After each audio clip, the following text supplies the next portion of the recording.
Assalamualaikum warahmatullahi wabarakatuh.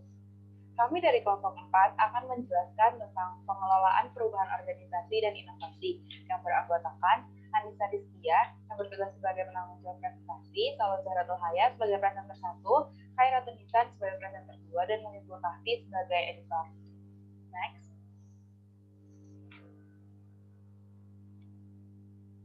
Nah, perubahan dalam organisasi. Menurut Robbins dan Coulter 2016, setiap perubahan pada manusia, struktur, teknologi, ataupun organisasi pasti selalu ada.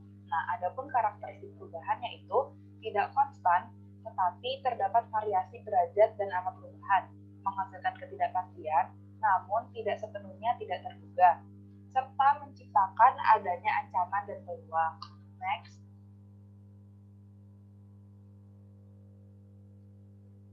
Nah, ada faktor pendorong perubahan, baik faktor internal maupun eksternal. Faktor internal itu dipengaruhi dari strategi organisasi, perubahan ketenaga kerjaan, perlengkapan dan peralatan yang baru, serta sikap atau attitude dari karyawan itu sendiri. Sedangkan dari eksternal yaitu faktor luar seperti pangsa pasar, peraturan dan regulasi pemerintah, perkembangan teknologi, serta perubahan ekonomi. Next.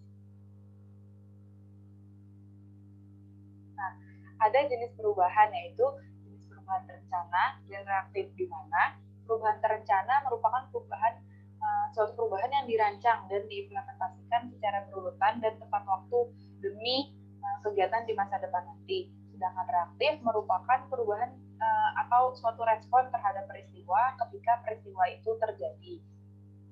Next. Nah, ada peran manajer seperti yang kita ketahui. Manajer sendiri berperan sebagai manajemen perubahan serta sebagai katalisator perubahan itu sendiri atau bisa kita sebut agent of change.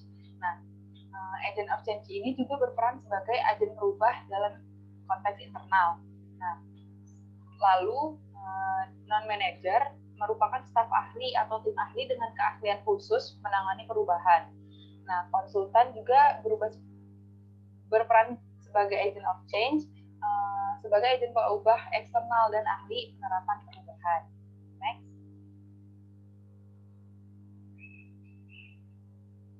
Nah, ada proses perubahan, metafora air tenang dan metafora air cepat. Ada the calm water metaphor. Calm water metaphor ini diibaratkan organisasi sebagai perahu kecil yang sedang ada di dalam air yang tenang. Nah, proses perubahan seperti kapal melintasi perairan tenang. Ada 3 prosesnya, yaitu unfreezing the status quo, di mana di sini itu menambah kekuatan perubahan yang dimana bisa kita sebut komitmen, mengurangi resistensi terhadap perubahan, serta penggabungan kedua langkah tersebut. Nah, kemudian ada changing a new status dan refreezing to make the change permanent. Selanjutnya metafora air cepat, white water rapid metaphor, di mana proses perubahan ini penuh ketidakstabilan dan tidak dapat diprediksi, sehingga mengharuskan organisasi ataupun perusahaan secara kontinu melakukan perubahan agar dapat tetap bertahan. Next. Nah, kategori perubahan ada 3, yaitu struktur, teknologi, dan manusia. Struktur itu membandingkan satu atau lebih komponen seperti spesialisasi kerja, rantai komando, wewenang, kebijakan, sentralisasi, serta formalisasi, dan mengubah struktur organisasi sesuai dengan kebutuhan. Selanjutnya teknologi. Teknologi dapat merubah proses kerja, peralatan, dan metode kerja, serta penerapan otomatisasi pekerjaan dan komputerisasi pekerjaan. Selanjutnya manusia. Ini dapat kita ubah dalam perubahan sikap, merubah kebiasaan, merubah persepsi, serta harapan. Next.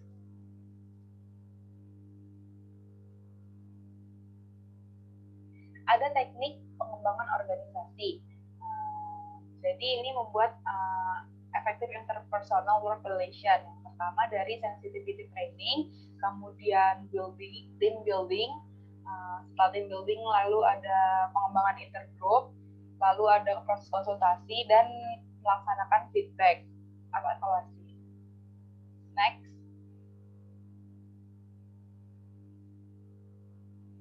Nah, kemudian ada mengelola resistensi terhadap perubahan. Yang pertama itu dengan merasa nyaman dan aman terhadap kebiasaan lama dan situasi yang sudah ada, ketidakpahaman mengenai proses dan manfaat perubahan, dan ada juga merasa nyaman dan nyaman terhadap kebiasaan lama dan situasi yang sudah ada, serta persepsi yang keliru bahwa perubahan dianggap tidak sesuai dengan tujuan dan budaya organisasi perusahaan.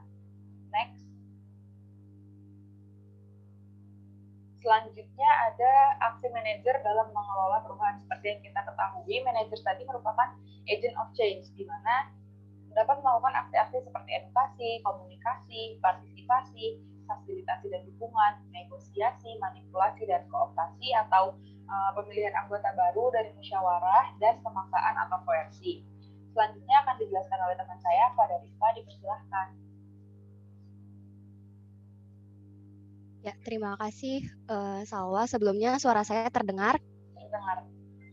Oke, baik. Saya akan melanjutkan pemaparan materi dari Salwa, di mana di sini ada waktu yang diperlukan untuk mengubah budaya atau kebiasaan. Dilihat dari 2 poin. Yang pertama yaitu proses perubahan kebiasaan atau budaya memerlukan kesabaran dan waktu yang tidak singkat.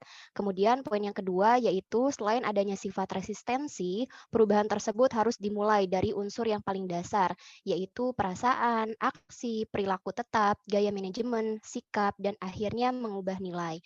Nah, 2 poin tersebut dapat terlihat dan disesuaikan dari grafik yang sudah tertera pada slide ini. Kemudian selanjutnya ada mengelola emosi dalam proses perubahan. Menurut Atkinson tahun 1990 menyatakan bahwa selama proses perubahan berlangsung, maka secara emosional manusia mengalami transisi emosi berupa goncangan, penolakan, kekuatan emosi, penerimaan, pengalaman, pemahaman yang sempurna, sampai akhirnya mencapai integritas.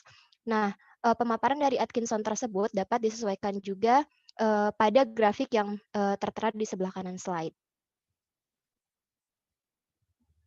Nah, selanjutnya ini ada metode agar karyawan menerima perubahan. Nah, metode ini dapat dilihat dari 3. Yang pertama itu ada unfreezing, di mana ada 3 poin, yaitu memberikan alasan, yang kedua berikan empati, dan yang ketiga yaitu komunikasikan dengan jelas.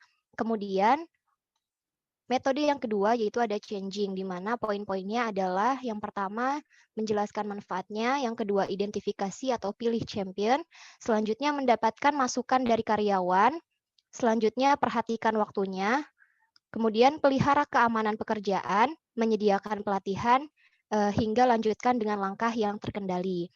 Dan metode yang terakhir yaitu refreezing, dengan menunjukkan dukungan manajemen puncak atau top manajemen, kemudian publikasikan kesuksesan, kemudian melakukan koreksi di tengah jalan, dan membantu karyawan yang mengalami stres.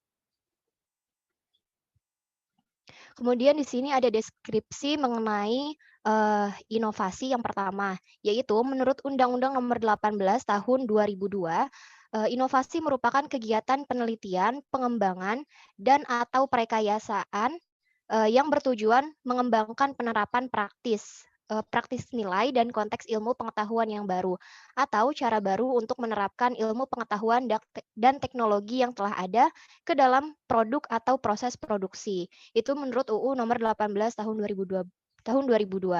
Nah, kemudian ada kreativitas versus inovasi.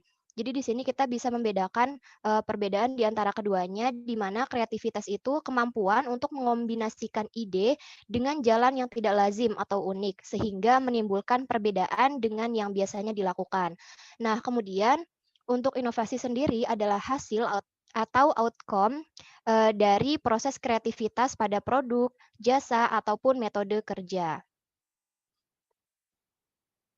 Nah, dalam slide ini ada inovasi dalam perspektif sistem. Jadi awalnya itu dimulai dari inputs yang dilakukan dengan cara kreativitas individu dan kelompok juga organisasi.